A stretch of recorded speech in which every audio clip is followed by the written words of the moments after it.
What is up mga ka-Life It? Welcome back to a new episode. We're in the middle of a river paradise here in San Rafael, Bulacan. Alright, so para naman medyo gumanda-ganda naman ang natin, ang background natin mga ka-Life It. So napavisit tayo ng biglaan dito sa Bulacan area. So ano bang pag-uusapan natin? Well, as you can recall, we had this episode, the radio interview with Sir RJ Gao. Diba? I said something about, let's change the perspective. Kasi nga, nasanay na tayo dun sa saying na I would die for my family. So now, we're giving it a new definition, a new meaning. We will live for our family. I will live for my family. So, heavy words, no? Big words. So, paano nga ba natin magagawa yung mga ka-Life It? So, in this episode, we will discuss 7 practical tips on how we can live for our family. So, check out this episode mga ka-Life It.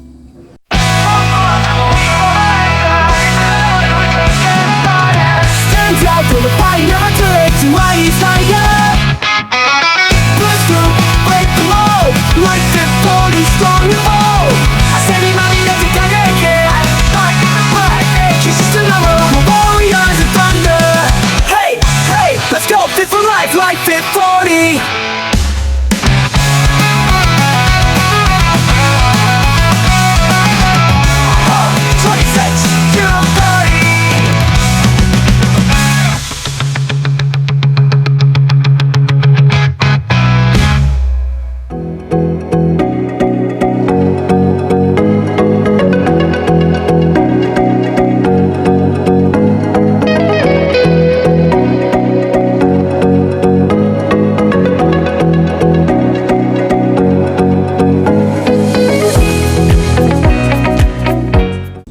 Tip number 1 mga ka-Life It is to prioritize quality time and make it a point to always be present.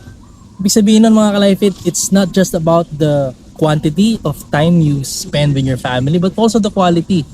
And being present will really make a big difference mga ka-Life It kasi just asking about how did they spend their day, kung ano nangyari sa work nila, kung ano yung nangyari sa school, yung bang pagkwentuhan nyo mga ka-Life It kung ano yung nangyari sa araw nila, it will really mean a lot to them kasi nga you're there present for them mga ka-Life It, and you're making the time count by eagerly listening to them and finding out what happened during their day. So make it a point mga ka-Life It to prioritize quality time. Remember, quality over quantity. Tip number 2 mga ka-Life It is to establish and maintain family traditions.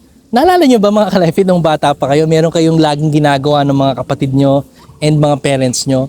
Kami, actually ako, while I was growing up, syempre wala pang mga cellphone noon, wala pang mga streaming platforms and all. So, what we really do is we do board games. We do chess, we play checkers, we play Monopoly. Lalo na kapag brown out mga ka-Life It, syempre walang kuryente, walang TV, walang radio. So that's our opportunity for the family to really come together and do family traditions.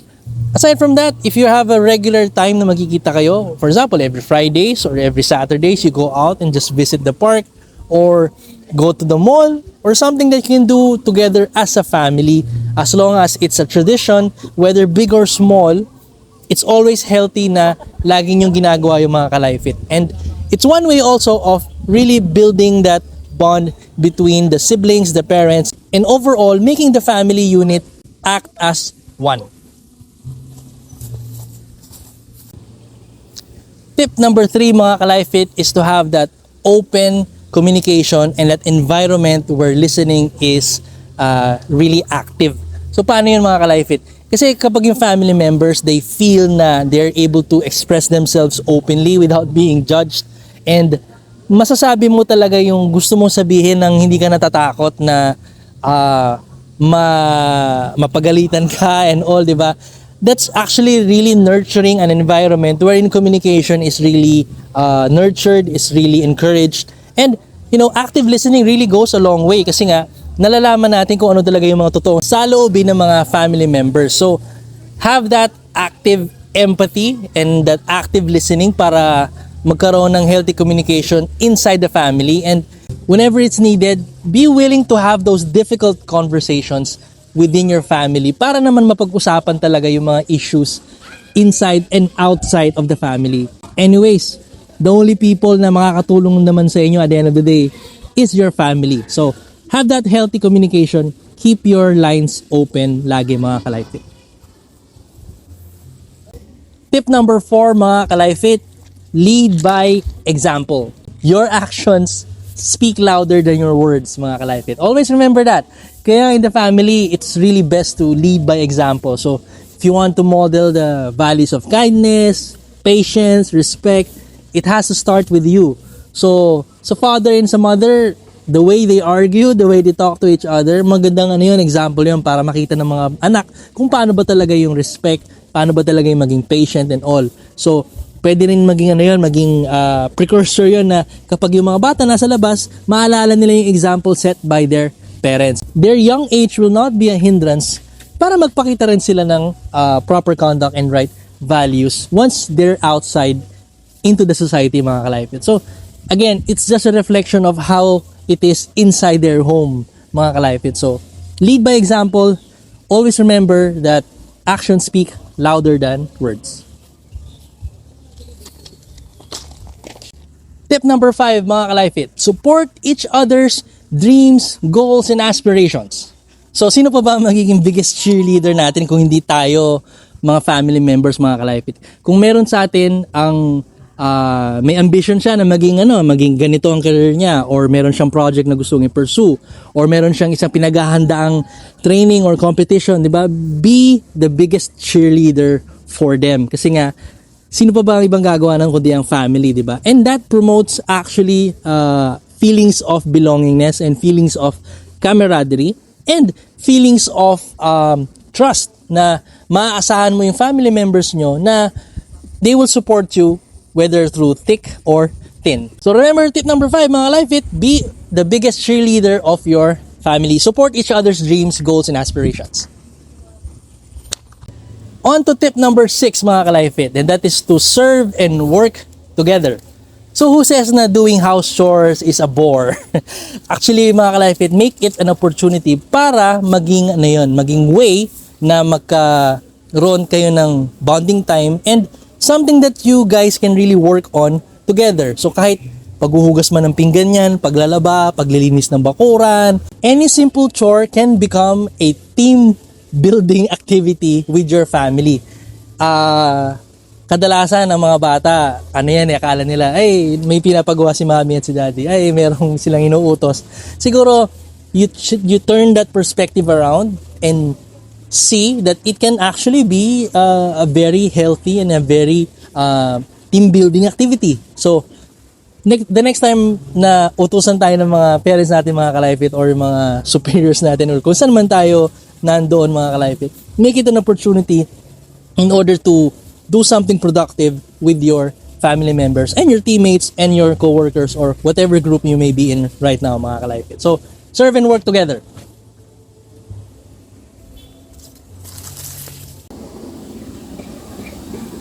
Tip number 7, mga ka-Life Fit, is to take care of your own well-being. Well, sa dinami-dami ng mga sinabi ko ng tips in this episode, mga ka-Life Fit, it all boils down to really still taking care of yourself. Na-mention natin in a previous episode na we should live for our family, di ba? Ang naging saying, commonly naging saying before is, I would die for my family, di ba? Pero this time around, we're giving it a more modern and a more updated perspective, and that is living for our family. So, these are the 7 tips of just how we should do it. And I think the cornerstone of it is really having time for yourself. So, you exercise, you eat healthy, you focus on your mental health. Kasi, mo magagawa yung mga tips na to if you're not taking care of yourself. That's why we're doing this campaign na I will live for my family instead of saying that I will die for my family. Kasi nga, life is all about doing the things that you love with the people that you love. So, the only way you can do that is to take care of yourself while you're doing it. So, live for your family, and not just die for your family. Always remember mga ka-Life It, living is not always a bed of roses. Alam nyo naman na lagi may struggles, lagi may challenges, pero it doesn't mean na you can't live without hope.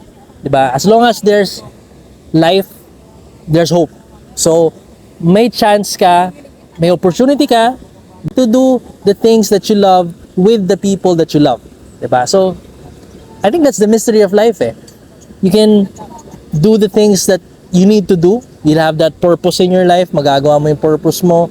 And at the same time, the people around you will also enjoy and be happy along with you.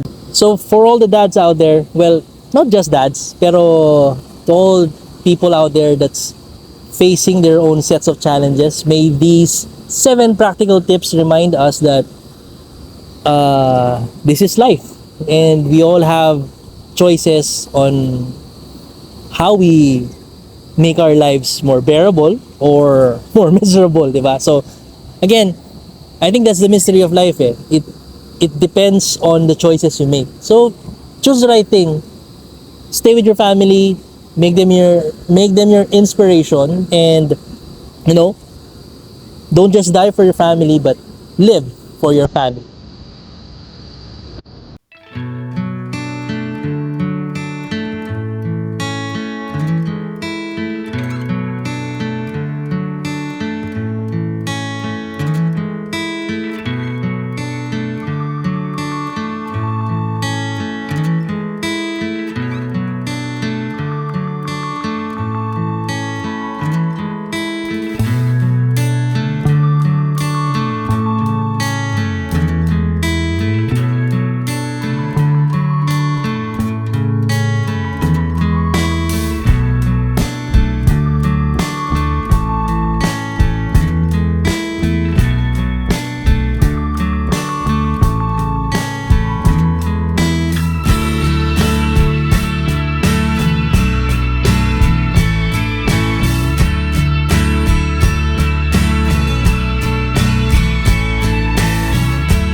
So for more inspirational content like this mga ka-Life It, don't forget to like, share, and subscribe to all of my social media accounts, Facebook, YouTube, Instagram, TikTok, ano pa ba?